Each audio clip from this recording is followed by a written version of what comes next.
name is Randy Suarez, aka Silver Crow, and today we're back here with another Miles World reaction. This time, he just dropped his How Assassins Treat Their Enemies in Assassin's Creed. Now, as y'all might not know, or you have known, I am a big fan of Assassin's Creed. So, this is going to be interesting to me. Because, again, I'm a big fan. I can't wait for Mirage to come out.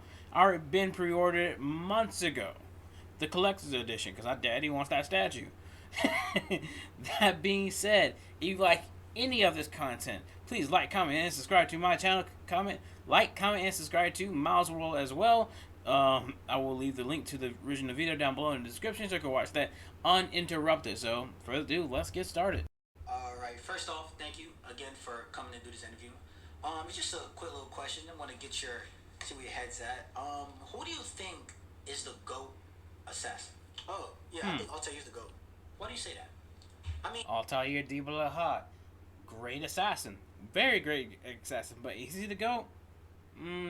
I say my opinion about that at the very end. He's the one that started everything. You know, without Altaïr, you won't have these other assassins. You can't name a top 3, top 5 assassins without putting Altaïr, you know, in the conversation. Like he's him. Now, do you generally believe Altaïr is the best at everything, or are there specific skills that you'll put him above other assassins? Oh, everything. You know, when you think of Assassin's Creed, you think of combat, stealth, the order. You think of Altaïr. You know, he's literally... Again, I'm going to say my opinion on that later, because I do have a top 3 assassins. And I will save that list. I will save that at the end. Grandfather of Assassin's Creed. They modeled their game after Altaïr. He's him. I remember there was a time when niggas were disrespecting Altaïr, saying, "Oh, he can't really scrap for real. His controls are wonky. He not finding nobody significant." I'm like, bro, he went against his own Creed, his own brothers. What are you talking about? Niggas forgot about Apple of eating Altaïr. He was putting niggas in a blender. What are you talking about? Can't scrap for real. Didn't Ezio study Altaïr's game to be better at combat? Like, what are we really talking about? So, it's without a doubt that you believe Altaïr is the pinnacle of being an assassin. So, how do you feel when people don't even put him in top 5, top 3, or even, don't even mention him at all? Now, let me answer your question with another question. Whose outfit do you see the most in all of the games? Altaïr. Now, people would say, "Oh, I really like to wear his outfit. It's ugly to me." But it got the best stats in the game.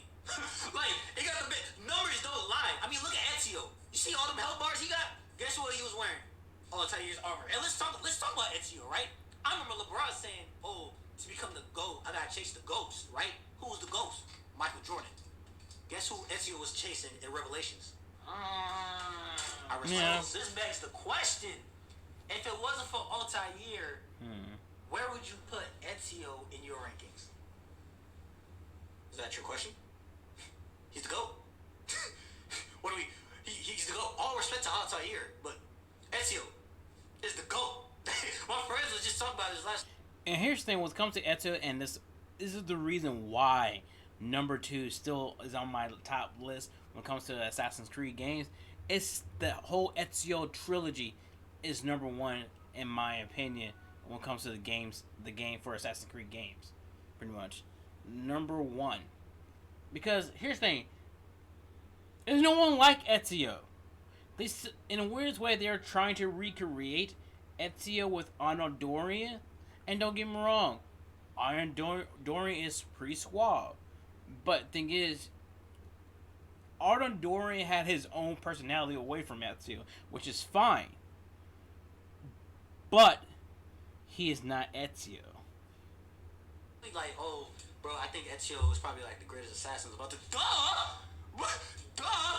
Let's start off with drip. Look at the cape. Look at the cape. Look at the drip. Look at the material of his robe. All right, I don't got the pop collar, but he got a pop collar, bro. He exudes drip. You can't look at Ezio and be like, damn, that's not designer. Boots, Prada, cape, Gucci, robe, Louis, gloves, Montclair. Stop playing with my dog, bro. He's from Florenza. I don't even know what Florenza is, but that shit sound expensive, bro. Them niggas on the street that be wearing your outfit, they'll be having a field day. Call Zanny right now, and not only will he tell you he is the drippiest assassin of all time, he is on the Mount Rushmore of drip. Stop playing with my dog. Second, he's just a real nigga. Like, I literally watched him from birth to death. And his run of being a real nigga needs to be studied. Like, it's on par to Lil Wayne's run, Drake's run, Roman Reigns' championship run. Like, he's part of the GOATs, bro. His first kill on the Templar, he got it back in blood, bro. This man killed his brothers and he killed his dad. And guess what? He got that shit back in blood. He showed no mercy. Make it.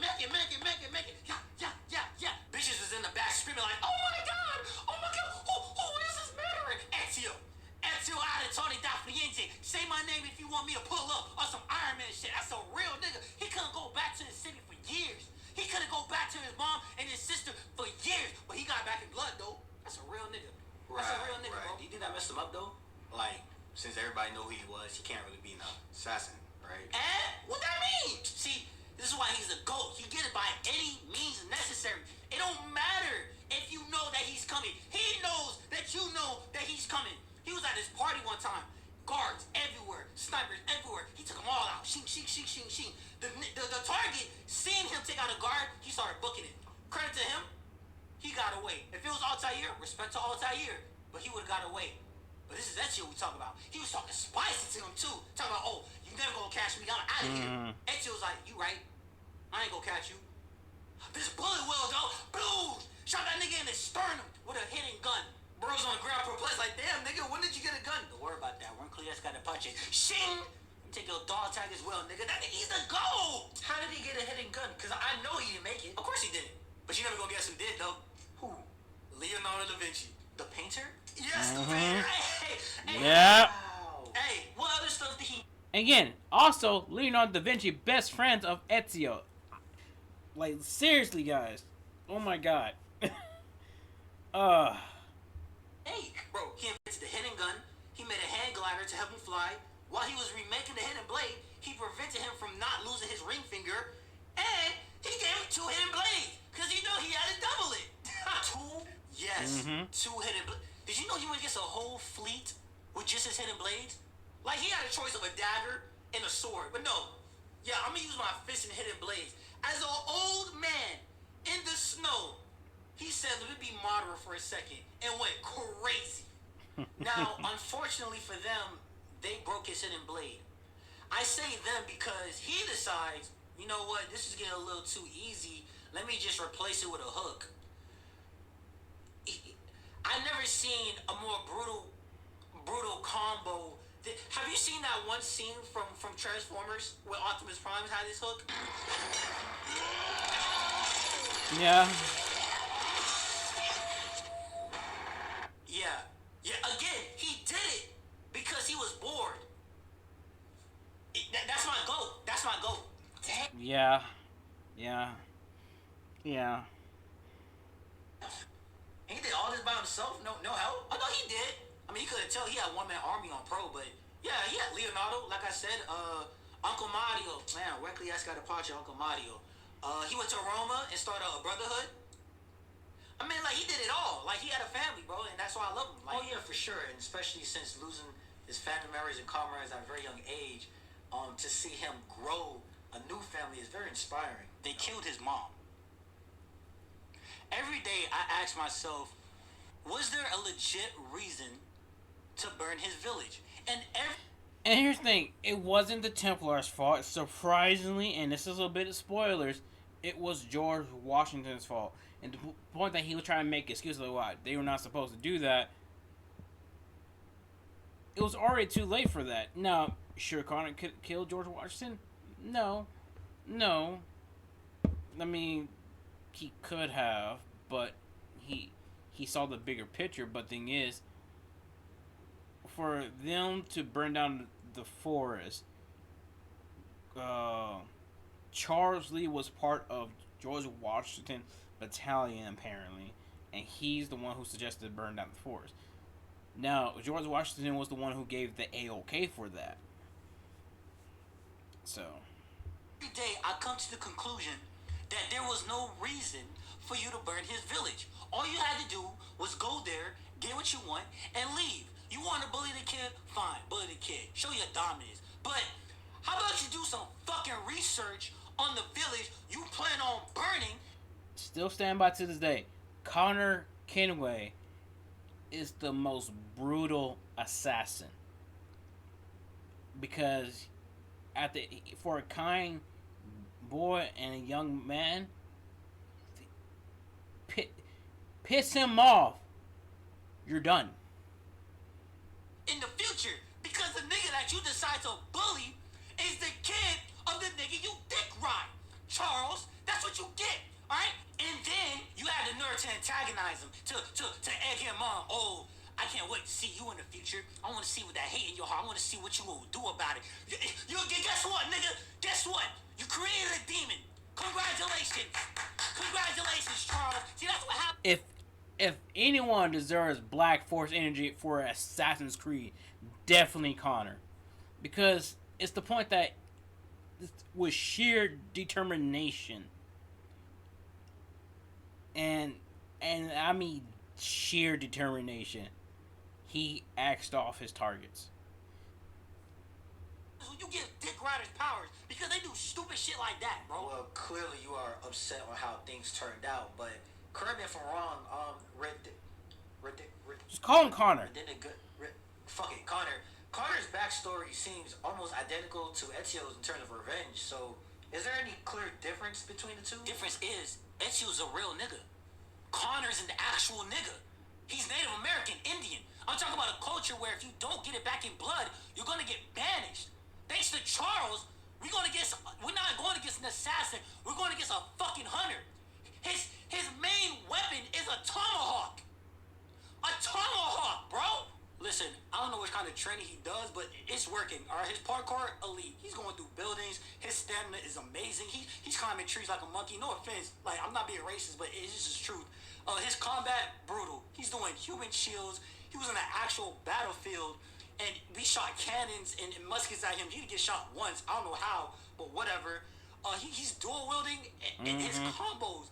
He kills one guy and it just keeps going and going and going. It's a new animation every time too. Like this man is so creative. Yeah. Yeah. Yeah. Oh, how he kills us. It's like it's wild. And I'm like, dang. You know, maybe if he had a father figure in his life, you know, he won't be so ruthless. No, his father's worse. Haytham Kenway's worse. He had to assassinate a target at a theater. Which, in the weirdest way, Altaïr was right. And, like, your father would be disappointed with his father. Spoiler alert, is the pirate Edward James Kenway. And, yeah. I mean, Kenway wasn't really an assassin until he joined the Brotherhood in British, in the Great Britain. And he was only in the Brotherhood, I think, for like 10 years. From 1925 to 1725 to 1735. And unfortunately, the son of the target saw him get killed. And instead of being like, oh my gosh, I'm sorry you had to see that, this man bent down and said, shh, don't tell nobody, and walked away. It was at that moment I knew he wasn't a hero. And I was right, because he turned out to be a Templar. Crazy plot twist. But I'm like, bro, what? Oh my god, that poor child. Oh, poor kid, huh? Yeah. Yeah. Well, it turns out that poor kid was John Wax Booth. And, yeah, we all know what he did. Oh. Ooh. That I did not know. Huh. Nah, he released a demon. Wait, so how did Haytham become how he is? Who's his dad? Edward Kenway. The pirate? Yes, the pirate. The same pirate who's able to take over a whole ship by himself. The same guy who had Blackbeard on his squad. And I'm pretty sure he has never practiced a day in his life. Like, he's like the Allen Iverson of the Assassins. He's that good. Sheesh. I ain't gonna lie. The Kenway family looking like the deadliest family in Assassin's Creed. Hey, don't forget about Jacob and Evie Fry from Syndicate.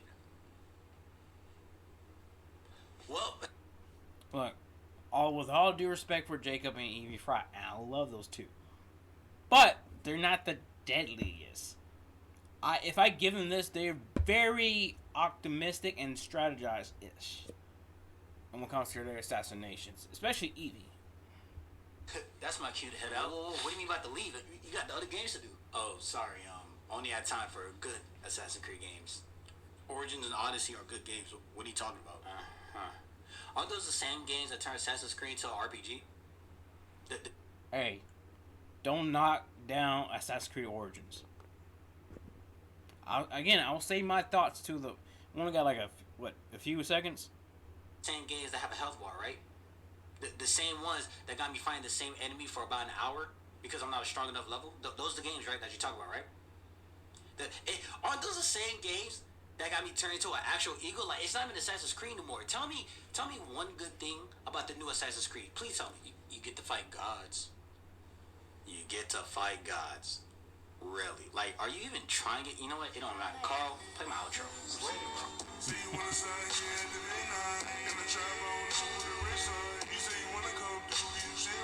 Alright. Alright. Now, like I said, I will say my top 3 is Ezio, Edward, Bayek. And the reason why, everyone, I love Ezio. Ezio Auditore da Firenze. It's straight up goated. Don't get me wrong, straight up goated. And the point that you literally see from birth until he dies, the life he lives, the struggles that he went through, the struggle for him to even get a normal life towards the end. Then you had Edward Kenway, who basically left his wife, or his wife left him, so he wanted to provide for his wife for a better life. He did not want to be a privateer. He wanted to be a pirate. And seeing him struggle with responsibility and closure and all this other stuff, seeing that drove him mad a bit, to the point that he came at a crossroads when Mary died. Then you have Bayek of Siwa, watching his own son die by his own blade that he did not intend to kill him with. He was trying to kill the Order of Ancients guys. But it's one of those things that it's a very tragic.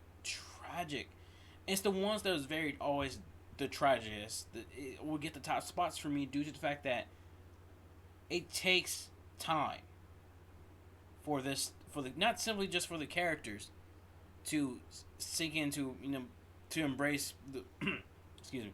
It don't take sorry. These 3 characters took their time when it comes down to it, getting back in blood. It took their time. And here's the thing, number 4 with me is Altaïr. Number 5 is Connor Kenway. But those 3, Altaïr, Edward, and Bayek, are my top 3 for a reason. It's due to the fact that, one, I can relate to them way more than any of the assassins. So that, anyway, if you like any of this content, please like, comment, and subscribe to my channel. Like and comment and subscribe to MalsWRLD. I will leave the original link of the video down below in the description. You can watch that uninterrupted. So, till next time, peace out.